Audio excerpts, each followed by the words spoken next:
7 at 6, Weekend. Good evening and thank you for joining us. I'm Luke Whittem. And I'm Ashley Rodriguez. Have you signed up for your affordable health care yet? The deadline for enrollment is about a week away. Get Covered America is one of the nation's leading healthcare enrollment groups. And they're holding several events around town helping people sign up for insurance. ABC7's Jerry Nahara is live with more. Jerry. Luke, Ashley, around this time, many might be thinking about Valentine's Day coming around next weekend. Well, we are here to remind everyone that the deadline for the Affordable Health Care Act is on the 15th. Now, the staff from Get Covered America is helping people for free and answering any questions they might have. But before they do, people need to have some paperwork ready. Officials here say you can't get started without a form of ID, a social security, or a state-issued ID. Even a passport can be used. You also need to bring in your W-2 forms or your last 3 paycheck stubs. And if you do have another form of insurance like Medicare or CHIP, you'll want to bring in that paperwork as well. Earlier today, the Get Covered America organization helped out about 100 people here at University Medical Center, and it's all wrapped up now. But we spoke to Abraham Ponce, who's here from Mexico. He told me something interesting. He said last year some of his friends would rather pay the fine for not having the insurance than to deal with enrolling. Well, he told me today he's glad he came in. He said the staff helped him get insured, and now he feels a weight lifted off of his shoulders knowing he's got that coverage. Now, the Get America Covered will be having 2 more enrollment events tomorrow at Victory Warriors. That's at 4601 Hondo Pass from 1 o'clock to 4 o'clock, and on Monday at the El Paso Community College Northwest Campus in the library, and that will be from 2 to 7. And the staff says if you can come in early, get here early, because once it comes around on the 15th, the lines are going to be really long. Luke, Ashley, back to you.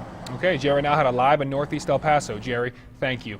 After a whirlwind of controversy, NBC News anchor Brian Williams says he is temporarily stepping down from his nightly newscasts. Williams recently apologized for falsely saying on the air that he was hit in a helicopter by a rocket-propelled grenade while in Iraq back in 2003. Williams also drew scrutiny over his gripping accounts of Hurricane Katrina about what he saw. In a message sent to the NBC News staff, Williams says it has become painfully apparent to him that his actions have made him too much a part of the news. Lester Holt, who anchors weekend editions of NBC's Today and Nightly News, will sit in for Williams in his absence. The Islamic State terror group says bombs from Jordanian airstrikes in Syria have killed an American hostage, but Jordan's military says ISIS has no proof of its claims. Atika Schubert reports. Ever since ISIS released horrific video of the Jordanian pilot being murdered, Jordan has been the spearhead in the fight against ISIS alongside coalition forces. Plane after plane loaded with bombs and taking off, delivering one punishing strike after another on ISIS positions deep in Syria. But now ISIS claims one of those strikes hit this building on the outskirts of Raqqa, killing inside 26-year-old American aid worker Kayla Mueller, held hostage since August 2013. But ISIS gave no evidence to back up their claim. Jordan says it is investigating, but warned that this is a macabre PR stunt designed to divide the coalition. What we know about this terrorist organization is that they are liars when it comes to these things. They use these events to manipulate facts and to manipulate public opinion. We think this is part of their propaganda. For the last month, Jordan says it had been negotiating for the safe transfer of downed Air Force pilot Muat al-Qasaspe, only to announce Wednesday they believed that ISIS had killed him weeks ago, burned alive in a cage and released on video for all the world to see. Jordan has vowed revenge, and its jets have delivered. ISIS's unproven claims are unlikely to stop those bombs from dropping. Atika Schubert, CNN, Amman, Jordan. There are no confirmed cases of measles in El Paso, but other cities are taking extra precautions. The University of California announced it will require more vaccinations for all incoming students. UC will now require vaccinations against measles, mumps, chickenpox, and whooping cough, among others. The plan will be phased in over 3 years, and administrators say the need is now more pressing than ever. To Storm Track weather now, a live look from the ABC7 Mountain Cam. Another gorgeous day and great start to your weekend. Meteorologist Carla Welgas in the Weather Lab with your first forecast. Carla, a little warmer than usual. Yes, very warm for this time of year. We actually finished off the day 17 degrees above average. Let's take a look at our highs from this afternoon. Here in El Paso, 78 was the high. We were one shy of the high of 79 degrees set back in 2009. Deming and Las Cruces both finished off the day at 75 degrees. And currently we're at 68 at Dr. Ornedo Middle School, and the Farm and Ranch Museum coming in at 66 degrees as we speak. Still breezy to windy in some parts, 12-mile-per-hour winds in El Paso, 14 in Las Cruces. As we move throughout the rest of the night, we will remain in the breezy category with clear skies and mild temperatures. And the warm temperatures will continue for the next several days, but we're tracking our next system. We'll talk about what changes that will bring coming up in just a few minutes. Carla, thanks. Earlier this week, Radio Shack declared bankruptcy and plans to sell more than half of its 4,000 stores. Some of them will stay open and become co-branded with wireless company Sprint. The 1,600 remaining stores will close. Now, according to the Dallas Morning News, several Radio Shacks in El Paso will close as well. They are stores located at 1801 North Zaragoza Drive, the one inside Cielo Vista Mall, the Radio Shack at Sunland Park Plaza, and the one at 10705 Gateway West next to the Walmart. The big money is up for grabs this weekend as the Powerball jackpot reaches its second largest total in nearly a year. It's a big number. The estimated jackpot is worth $360 million. While that $360 million figure sounds big, it's a far cry from the biggest Powerball jackpot ever, $590 million. And the odd chance you do win, you might not be the only one. The jackpots are frequently split by more than one player who picks all the correct numbers. Also, winning won't mean you just receive a $360 million check. After the way you take the payout and the taxes, it could get cut in half. The odds bringing home the cash are roughly 1 in 175 million. But good luck. Yeah, really good luck. Students and parents and administrators got together at Irvin High School today to build a garden of hope. The garden will be used to give students with disabilities a chance to work outside the classroom. It's all part of a Biofoods Pathway program. Students will grow vegetables, spices, and even plants used to make soaps. We have a horticulture program in our biotech program, and so they do some experiments with plants and different things. So they'll also use the garden space, but the garden space primarily here, the Garden of Hope, is for our students with disabilities. The school is also planning to build a tilapia farm in the summer. Well, coming up next, a local El Pasoan shooting for a world record, but he's not even a teenager yet. Coming up, an inside look at what no other 12-year-old has ever done. And in weather, Carla. Well, the warm temperature is certainly going to continue for the next several days, but we're tracking chances for rain and cooler temps. That's coming up after the break. You're watching ABC 7, where news comes first.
Robots, Legos, and creativity? What's not to love? Elementary and middle schoolers gathered in the UTEP Memorial Gym earlier today for the annual Lego League Championship. Students were challenged to see how people learn using Lego robots. It's all part of an effort to give students a chance for some first-hand engineering experience. We build robots, and we design and we program robots, and we also have a presentation part. The teams that do the best received awards and even go on to the next stage of competition.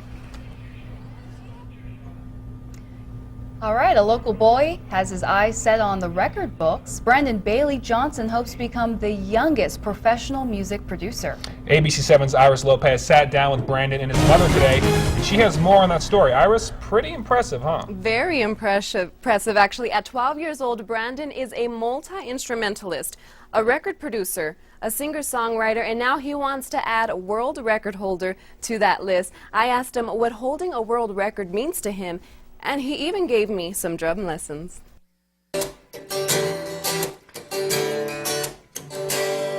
Brandon Bailey Johnson isn't your ordinary 12-year-old. See, this is just the music I was playing from the internet. He spends his days in his garage surrounded by guitars, amps, and other music equipment. His parents transformed their home garage into a home studio to help their son pursue his passion for music. In that home studio, Brandon has written and composed more than 20 songs, all on his own. He even composed, arranged, produced, and recorded his debut album, My Journey. That album will help him set a Guinness World Record for the world's youngest professional music producer. It's cool to be the youngest of anything to do. That's good.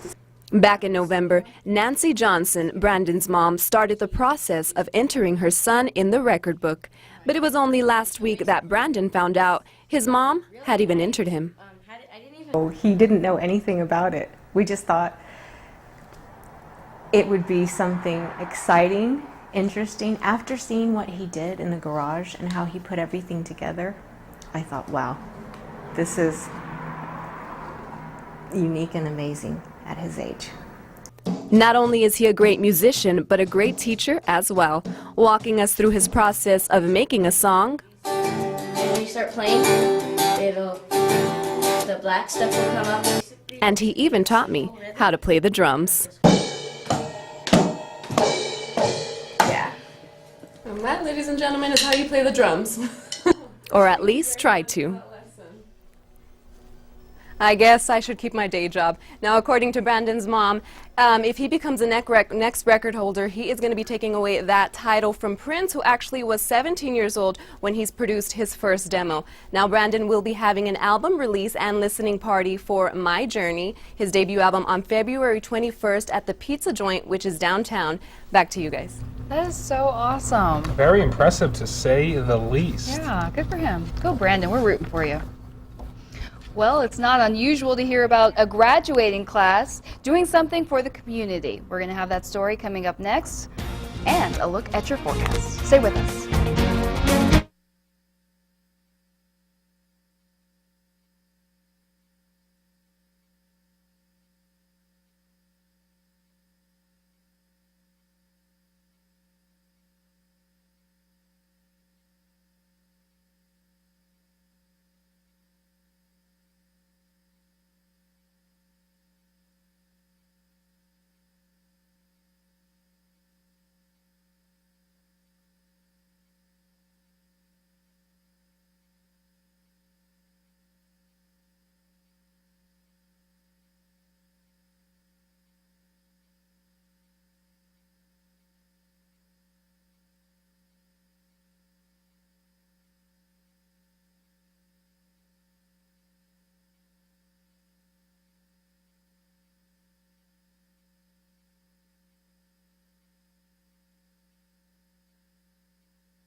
on camera.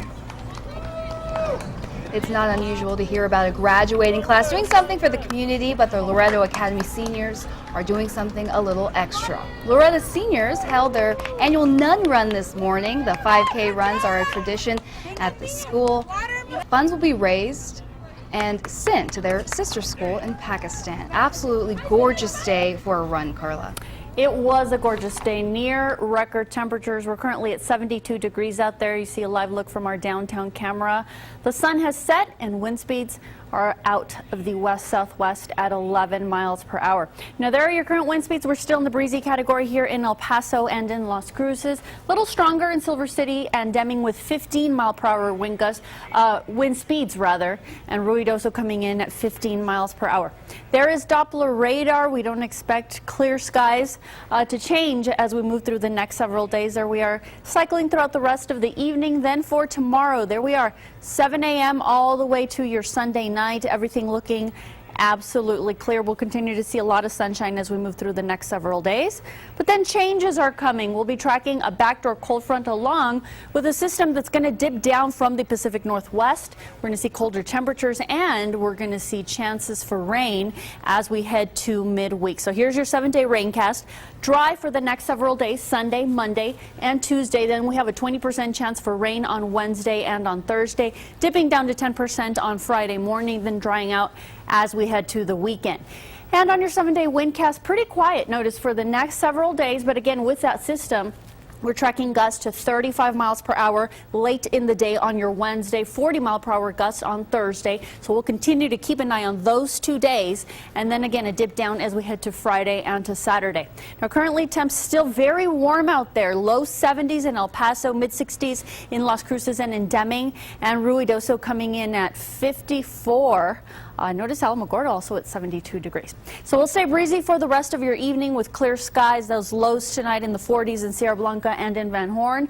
And in Alamogordo and Silver City, 38 for tonight, 39 in Ruidoso. For tomorrow, plenty of sunshine, another day of above average temperatures, but with calmer wind. 73 for the high in Deming, 50s and 60s in the Sacramento Mountains, but notice the hot spot down there, Van Horn, with a high of 75 degrees. El Paso, your forecast for tonight, 43, clear skies, still breezy for the rest of your evening. Then for tomorrow, mid 70s, not quite as warm as we saw this afternoon, but still very hot for this time of year. Winds out of the northwest at 5 to 10. Las Cruces 39 degrees for you tonight. Tomorrow headed to 73, and your